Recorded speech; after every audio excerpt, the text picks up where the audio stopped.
welcome to Inspiring Women with ADHD with me, Renee Allen. I'm so happy to be here and I'm so glad you're here too.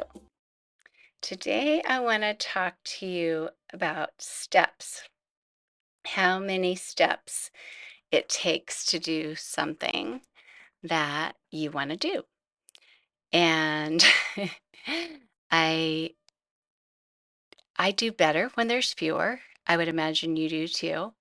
But I bet we could each think of something that we do that takes multiple steps that we do fine with. We just have to think about them a lot. And, like one by one, like if somebody's talking to you at the same time, impossible. You can't think of all those steps, right?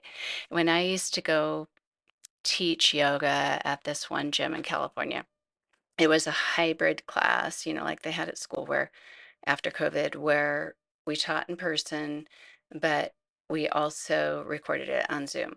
And they had the setup there, which was nice because I also taught at a yoga studio that you had to bring your own setup every time. I thought, are you serious? Like, why don't you have this set up for us? But anyway, I mean, I had this stuff, but it took a lot of time. But anyway, so I would go into this class at this gym that had the setup, and it was nice. They had a microphone kind of coming down from the ceiling, and I guess it was some kind of a webcam that must have had a cable that went really far away and back to the computer. And they had a laptop that was behind me.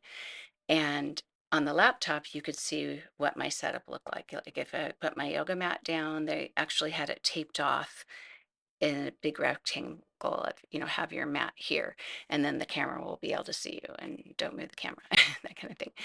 There were probably like 10 classes in that room a day, I would think. And I taught Tuesdays and Thursdays, mornings and evenings. So there were a lot of teachers that used the setup in between each time I taught there. And sometimes people change things a little bit, or you have your own preference. So I'd have to go in and plug in my phone. They didn't have Bluetooth capacity with their music, which was a bummer. It was a bummer. But I'd have to plug in my phone and then, do like log into Zoom, remember the password. I don't know why we had to do the password every time, why it wasn't just on there. But there were all these steps, and then you had to check to make sure that the audio quality was right, because sometimes people switch that. And then video wise, you could choose if you wanted it mirrored or not mirrored, meaning like if I looked at the screen and my left hand's going, it would look like my left hand to me, where you could also do it where it looks like a right hand. And I tried that once. It was really confusing. It was really confusing. So anyway, but sometimes there would be a teacher who would switch it to the non-mirrored option. So anyway, so I'd go in there and say hi to people who are there, and a lot of people would come early to set up and stuff. And once I would get over to the computer, I would literally be telling myself the steps in my brain, like open the laptop, log into Zoom, find your class, start the class, and then I'd go over, there was an equalizer and change the audio a little bit, and, just all these little things. And if somebody came up and said something, which is fine, but sometimes there was a class that ended right before I didn't have a lot of time. You're like, okay, I gotta get this ready, And they did have, this was also nice, they did have an employee who was monitoring and making sure everyone's classes were going live. So if there was a problem, sometimes the manager would come up or something and say, oh, they can't hear you or something like that. But there are a lot of steps. And I also taught classes at home before things opened up, and I taught yoga to the firefighters. So the only way I could teach them was to continue doing it on Zoom when other things opened up because they had greater restrictions. And one day, I didn't have a room like I do now where I just mostly teach yoga in there. I mean, the kids can go in there, play. It has books. It's a little library. But the other one, I was teaching it from my bedroom. So I would have to like prop up the laptop on the bed and, set things up and stuff. Anyway, one day I was teaching the class to these firefighters, and there were maybe like 5 or 6 of them there. I could see them on the screen and stuff. And I'd usually start out laying down on the floor. And so I couldn't see the bottom of the screen very well. And maybe 20 minutes into class, I looked over and I could see there was that orange box. And if you know Zoom very well, you know, the little orange alert that somebody has written a chat message. And I thought, oh, they're trying to tell me something. And I went over there and in the chat it said, "You're muted. We can't hear you." And I just thought, oh my gosh, I'd been talking away. I shared some story that I knew they would love. And I also kept it quiet at times too, because I told you last time or a few episodes ago about how I learned not to talk the whole time when I taught the firefighters. And I do that with other classes too. I don't talk the whole time, but that first time I taught the firefighters, I was so excited I talked far too much. But anyway, I looked and they said, yeah, we couldn't hear you. We tried writing notes. We even were like waving our arms at you. And one person said, maybe we should just write, you know, like with a Sharpie, Renee, we can't hear you, and put it up at the camera. But they ended up just deciding just to look and follow me. And eventually I caught on, thankfully. But in all my steps of what I did to set up for that class, I had forgotten to unmute myself. And it ended up being a problem. It taught me. I always check that I'm always sitting up at the beginning, like looking to see if there's a little orange box or something, if somebody can't hear me. And actually don't start with mute on anymore. I don't know why I did back then, but I have a different way of making sure they can't hear me if I'm in there talking to somebody or something before class begins. But I realized that each of those steps take a lot of focus. And sometimes that means saying them out loud, or sometimes that means forgetting something, missing a step or two or three. But what could be really helpful is if we reduce the steps that we need to take in order for us to do something. So let's say you want to go on a walk every day. You think, I want to go on a walk every morning, but I only have 20 minutes. And even just going for a walk for 15 minutes would feel great. If I've got 20 minutes, I can just put on my shoes, walk out the door, and go on my walk and come back and then start my day. Let's say that's your goal. It could be anything, it could be exercise or something like that. Going on a walk is an easy way if you have a place to walk near your house because it doesn't require getting in the car and driving, right? So those are steps that you've eliminated. I don't have to get in my car, drive somewhere, find the car keys, all those things. It's just walk out the door. But you probably want to have some, let's say, fitness shoes, exercise shoes, running shoes, and some socks that work for those shoes. And what else might you want? Do you want to bring earbuds and listen to something? And you want to have a water bottle because you're going to get thirsty. You're only going on for 20 minutes, but yeah, I might get thirsty. Bring that with you and just kind of hold it or put it in your pocket or something. Maybe not. Maybe you just have it ready when you get back. And so if you think of all these things and you're adding steps, if you haven't done any of them before, or if your shoes are across the house in your room or whatever, it'll be harder for you to do that. Get yourself to do it. Maybe the motivation's there, but you could go in the other room to get your shoes, see something else that needs to be done, get distracted, and not do it.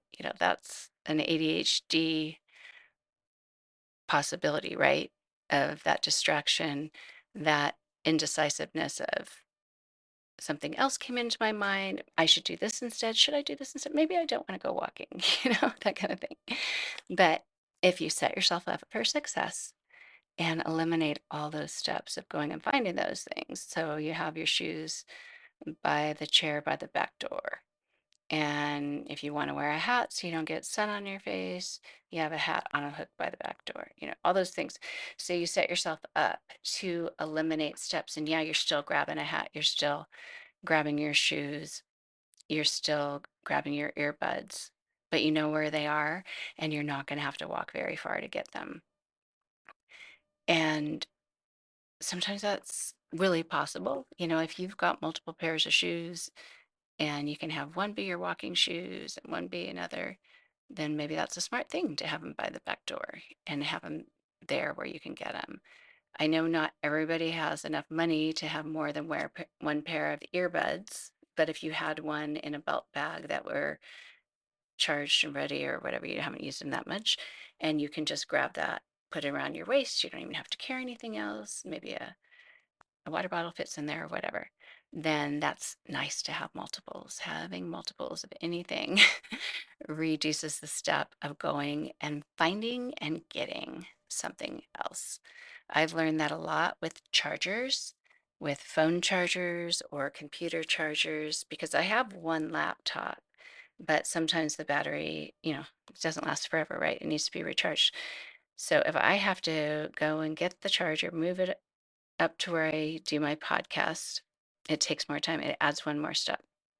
If I have to bring it back down or I go downstairs and I'm going to do this and I think, oh, I can't do this because now I have to go up there and, all those little things that can make it harder to do what we want to do. What's something else that might have a lot of steps?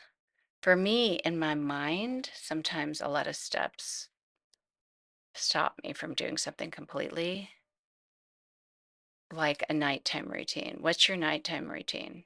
Do you like your nighttime routine? When I'm tired, I think I go, go, go, go, go, go, go, go, go.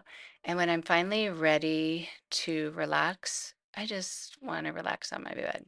I don't want to brush my teeth, wash my face. And unless things have changed, everyone says you're supposed to have this skincare routine of washing your face, and if you don't want your hair to be in your eyes to wash your face, you got to find a headband, which I actually have a ton of headbands, but that's one more step I don't want to do. I have to go grab a washcloth to wash it off and not just rinse it. And then they say to use, what is it? It's not astringent anymore. It's that next step, the clear stuff that you put on your face. You can see how rarely I do the whole system because I don't quite get it. And then, the moisturizer, and anyway, all those steps, right? And if there's so many steps, we may not want to do them. I do use shampoo and conditioner. I never did go for the shampoo and conditioner thing in one, but I also have a lot of days where I do dry shampoo or cornstarch in my hair instead of shampooing.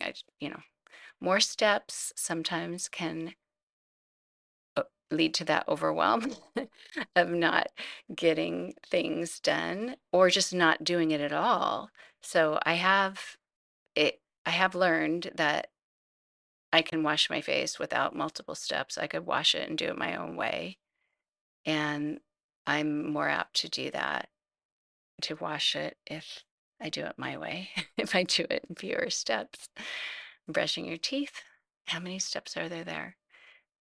It just depends. It depends, if you know where your toothpaste is, if you run out, if you have to go back to the computer and order some or go pick some up or something. So a lot of what we do has multiple steps. Obviously there's the brushing your teeth, the flossing, all that kind of stuff. We have different things that we need to do. And if we can make it as visible for us, so let's say you open your drawer to get, if you have your toothbrush in a drawer, I don't know if that's the best thing, but if you open your drawer to get your toothbrush and toothpaste, and then you also see medicine you're supposed to take, if you have all those things visible when you do something that you'll do anyway, I don't skip brushing my teeth. Hooray for that. I do skip flossing often, but if you see things that you know you should do and it isn't that hard to do, then you're more apt to do it. You're more apt to develop these habits that are healthy, helpful, hopefully. And, I've mentioned decluttering before, getting rid of things. Not that I'm the best at it, that is another way to eliminate steps in taking care of our homes. because everything that you have in your home, you have to take care of to some degree. So if you have fewer things, if you think about when you're on vacation, whether you stay in an Airbnb or a hotel or something, if you stay for multiple nights, it actually feels kind of good in a way. You think, this is kind of nice, just having this simpler life. Part of me misses all the things I have at home, but I also like the simplicity of it. It's a new routine, it's a little simpler. And anytime we can simplify, we're doing ourselves a favor, unless you're packing fewer clothes than you need. I guess we have to weigh, we have to define what our what's a favor to us and what isn't, right? But a lot of times we can live without as complicated as a process as we have, or however many things that we have. I definitely need to go through. I think after moving a couple years ago, I got rid of so much that I thought, oh, that was the last time. And I've always done this when I haven't moved a ton, but whenever I move, I get rid of a ton, get rid of a ton, get rid of it, get rid of the ton.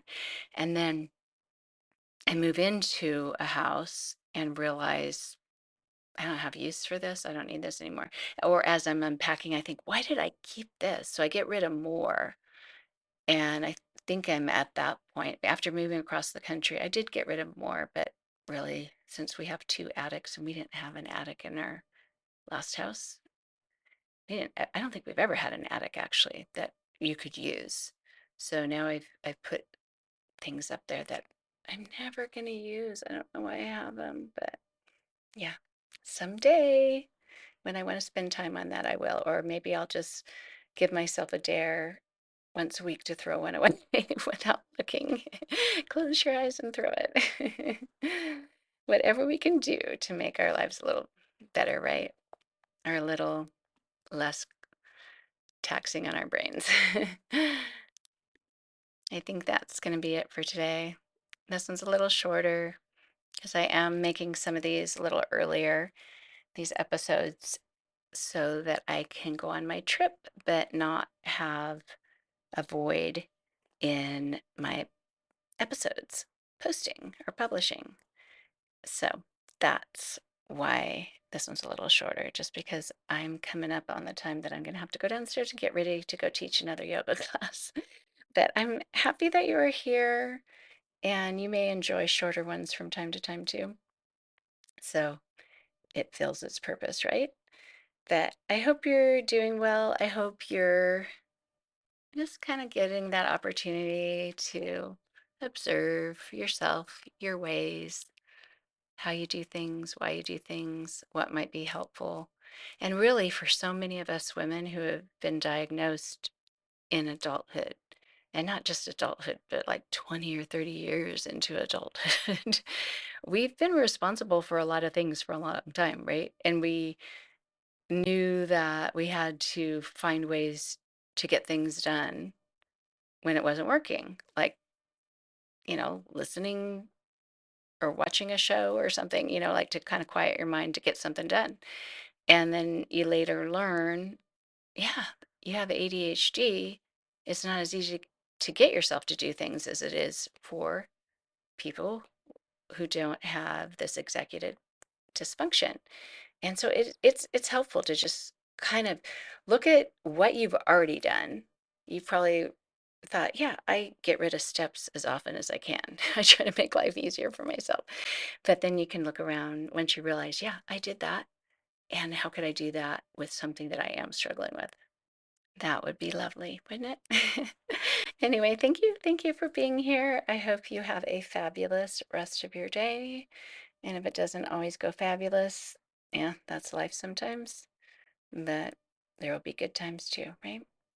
So I hope you're having a lovely day. I already said that. But I really do. I really do. Thanks so much for being here. Bye.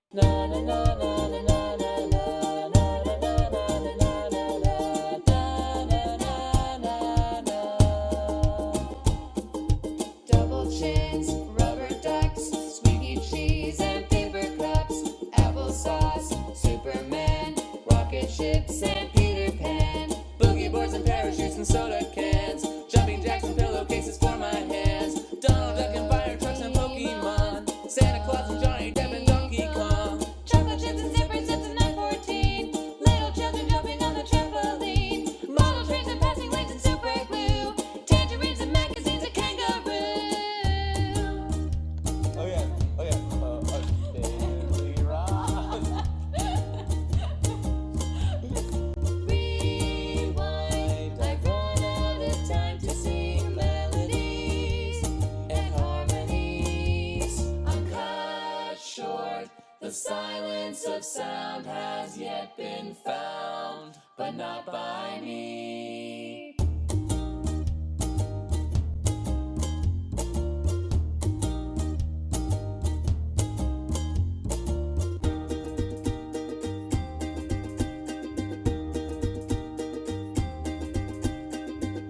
I buttered my toast, spread on some grape jelly.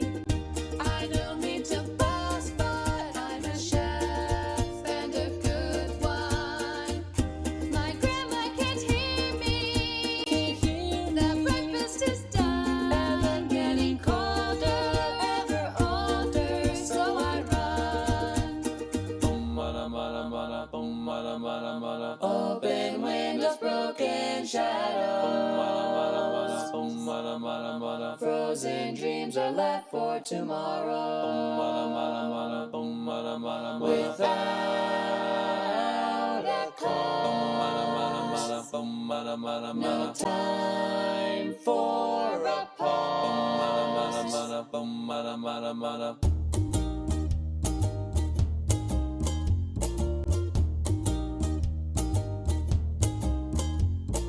Rewind, I've run out of time to sing melodies and harmonies. I'm cut short, the silence of sound has yet been found, but not by me.